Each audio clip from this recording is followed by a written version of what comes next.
Welcome into another special edition of Inside the Tornado, Title IX edition. I'm your host, Chris Mangrum, and our guest today is Marissa Oakley, one of our assistant athletic trainers here on campus. Marissa, we really appreciate you stopping by and chatting with us today. Thank you for having me. So let's start off with this. What does a typical day look like for you here on campus? Typical day on campus is working with our athletes, getting them better or keeping them healthy, either one. Of course, working with the athletes, it's a humbling experience and a learning experience that I've enjoyed so far here at Q. Now, you graduated with your degree in athletic training back in 2010. What led you to pursue athletic training as a career? So actually, I was in middle school when I decided to be an athletic trainer.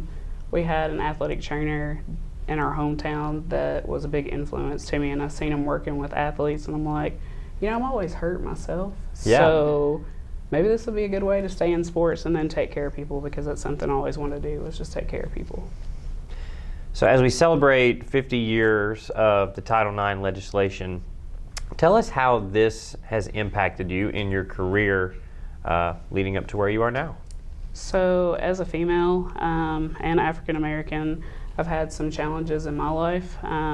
As a child in middle school, I wanted to try out for football, and pretty much got turned away immediately. And I was actually heartbroken for, I'd say, a good half of my summer when I got turned away to play, because they told me that because I'm a female, I'll get hurt. I can't play with the guys.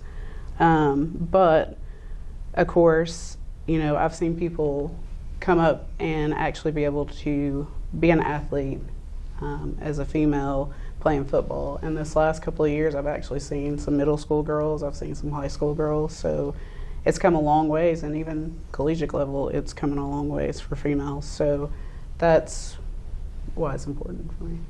Now, you had mentioned a little earlier that now you actually have the opportunity to play football right now. So tell us about that. So, like I said, I didn't have the opportunity, and I actually had a friend who, she came up to me one day and she was like, "You play football? You want to play football?" And I'm like, it sounds interesting, but to tell you where women and athletics have come a long way, there's actually a women's football league in Johnson City now. So I'll get the opportunity to hopefully compete with them this spring. So I'm excited. I only have the opportunity to play football. I don't have to cry my summers away. Now, you spend a lot of time with student athletes here on campus, as you said. That's your passion, and making sure that they're getting better and they're on the right treatment path.